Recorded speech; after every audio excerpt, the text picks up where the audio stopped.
Hello दोस्तों, civil services fact by SR में आपका स्वागत है। दोस्तों, हम फिर हाजिर हो गए हैं एक और सेशन के साथ। आज हम पॉलिटी के सेशन में कुछ महत्वपूर्ण टॉपिक्स को देखेंगे।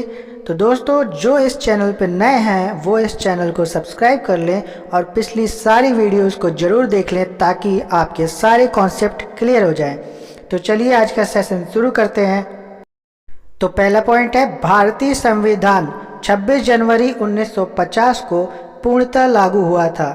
दोस्तों, हम लोग जानते हैं कि भारतीय संविधान जिसके वजह से हमें सारे अधिकार प्राप्त हुए हैं वह 26 जनवरी 1950 को लागू हुआ था।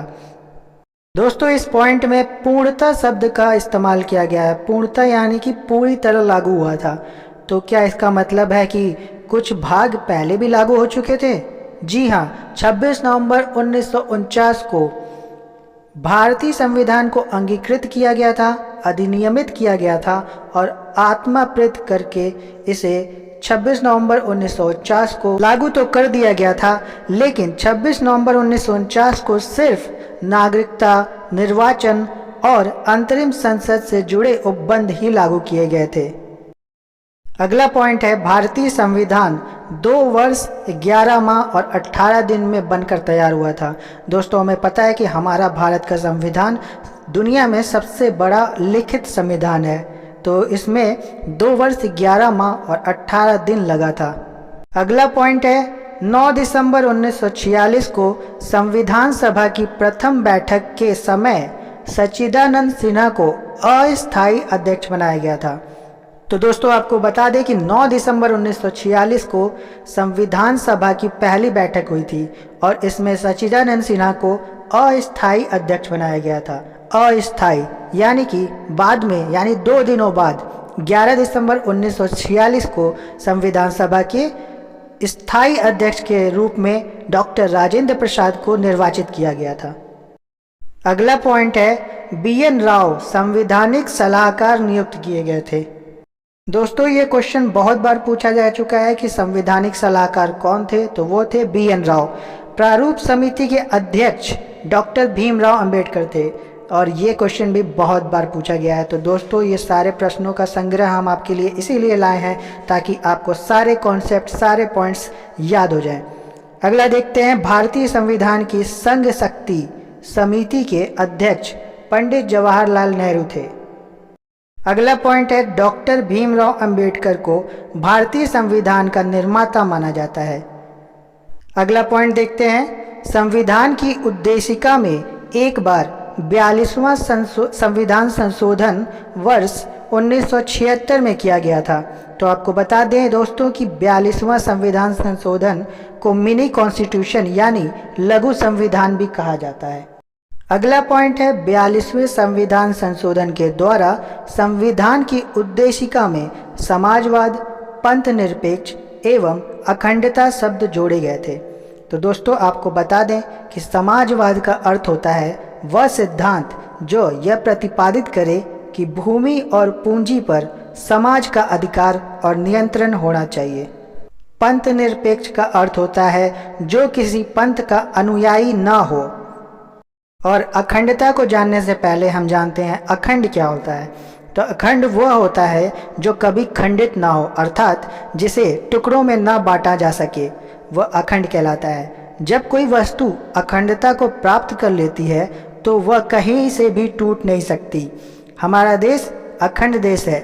इसकी अखंडता को दर्शाने के लिए अखंड भारत शब्द को गूंजाया जाता है और यहाँ पर भारत की अखंडता का अर्थ हर हिस्से का एक दूसरे से बंधा होना अर्थात जुड़ा होना है। अगला पॉइंट है, विधायी विषयों को संविधान की 7वीं अनुसूची में रखा गया है। विधायी विषयों यानी निर्माणकारी विषयों पर। अगला पॉइंट है, संघ सूची में 97 विषय हैं। इनमें से 2A, 92A एवं 92B 3 अतिरिक्त विषय भी शामिल हैं। तो दोस्तों, आपको बता दें कि संघ सूची वह सूची होती है जिसमें सभी विषय जो विषय उसमें होते हैं उस पे संघ यानी कि केंद्र सरकार अपना निर्णय ले सकती है। अगला पॉइंट है, राज्य सूची में 66 तथा संवर्ती सूची में 47 विषय हैं। राज्य सूची यानी कि राज्य सरकार उस पर अपना निर्णय ले सकती है, और संवर्ती सूची यानी राज्य और संघ दोनों यानी कि राज्य और केंद्र दोनों सरकार अपना निर्णय ले सकती हैं।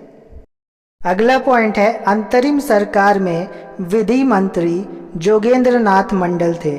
तो दोस्तों अंतरिम सरकार जब बनी थी तो उसमें विभिन्न मंत्रिमंडल बने थे, जिसमें से अलग अलग विषयों पे अलग अलग मंत्री होते थे। तो उन मंत्रियों के नाम और उनके विषय जरूर पूछे जाते हैं, तो उनको भी कृपया याद कर लेंगे। अगला पॉइंट है अंतरिम सरकार में गजनफर अली खां स्वास्थ्य मंत्री थे तथा आसफ अली रेल एवं परिवहन मंत्री थे। अगला पॉइंट है सरदार वल्लभ भाई पटेल अंतरिम सरकार में गृह, सूचना तथा प्रसारण मंत्री थे। अंतरिम सरकार में अब्दुल रब्द नस्तर संचार मंत्री, जगजीवन राम श्रम मंत्री और बलदेव सिंह रक्षा मंत्री तथा सी राजगोपालाचारी शिक्षा एवं कला मंत्री थे। अगला पॉइंट है वर्तमान में मूल अधिकारों की संख्या 6 है। तो दोस्तों आपको बता दें कि जब हमारा संविधान बना था तो उस समय मूल अधिकारों की संख्या 7 थी। और आपको ये भी बता दें कि मूल अधिकार संविधान के अनुच्छेद 12 से 35 तक दिया गया है। दोस्तों अगला पॉइंट ही वही दिया हुआ है कि मूल भारतीय संविधान में मौलिक अधिकारों की संख्या 7 थी। और जब 44वां संशोधन हुआ था तब 1978 में अनुच्छेद 31 को जो संपत्ति के अधिकार था वह मौलिक अधिकार की सूची से हटा दिया गया था।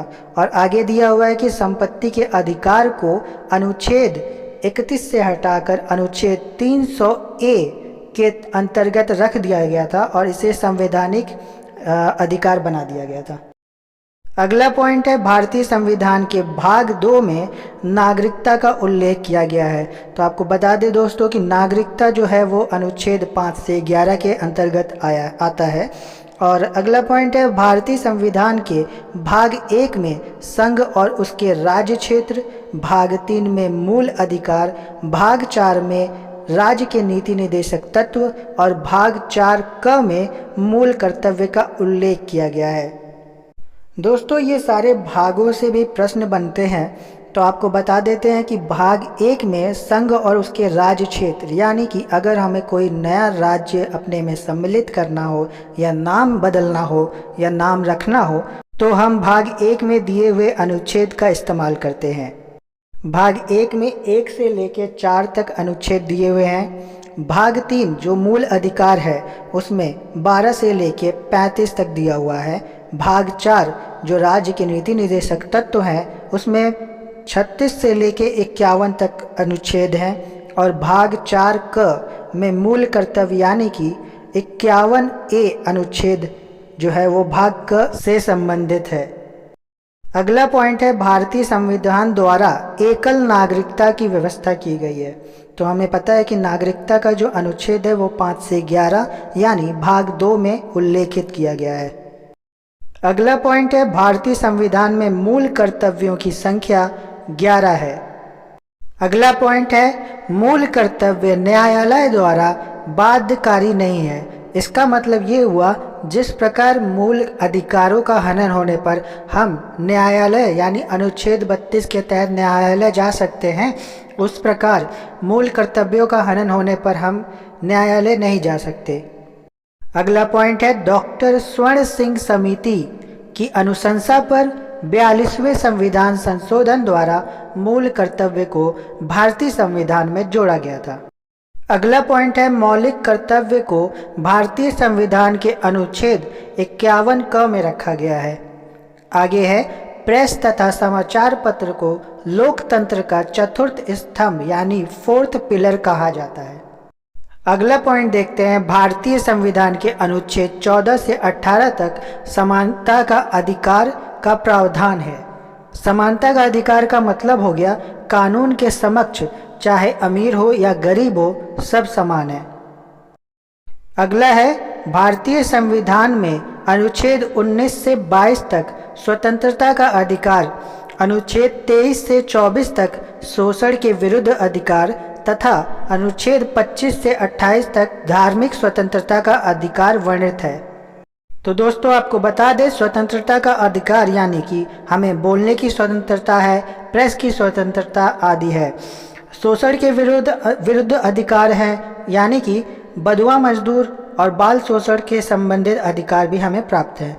धार्मिक स्वतंत्रता का अधिकार मतलब किसी भी धर्म को अपना सकते हैं और पाठ पूजा कर सकते हैं। अगला पॉइंट है भारतीय संविधान के अनुच्छेद 29 से 30 संस्कृति और शिक्षा संबंधी अधिकार तथा अनुच्छेद 32 में संवैधानिक उपचारों के अधिकार का वर्णन है। अनुच्छेद 32 यानी कि किसी भी अधिकार का हनन होने पर हम सर्वोच्च न्यायालय में जा सकते हैं। दोस्तों अनुच्छेद 32 को ही डॉक्टर भीमराव अंबेडकर ने संविधान का हृदय कहा था।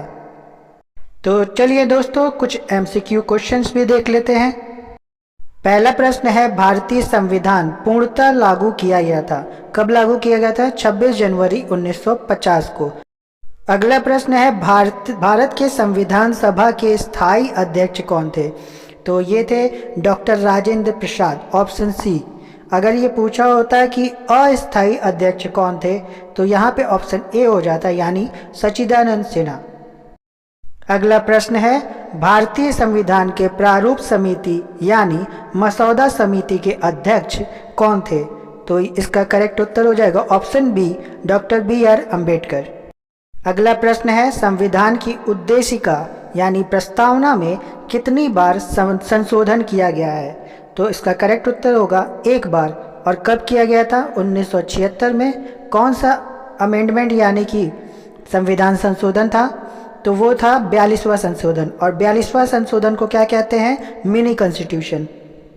अगला प्रश्न है, संघ सूची में कितने विषय हैं? तो यहाँ पे करेक्ट आंसर हो जाएगा ऑप्शन डी, 97। अगला प्रश्न है, अंतरिम सरकार में विधि मंत्री कौन थे? तो इसका करेक्ट उत्तर होगा ऑप्शन बी, जोगेंद्र नाथ मंडल। तो दोस्तों आज के सेशन में बस इतना ही। कल फिर एक नया सेशन लेकर हम हाजिर होंगे आपके सामने। तब तक के लिए अगर आपने इस चैनल को सब्सक्राइब नहीं किया है तो तुरंत सब्सक्राइब कर ले और वीडियो को लाइक और शेयर जरूर कर दें। धन्यवाद। जय हिंद।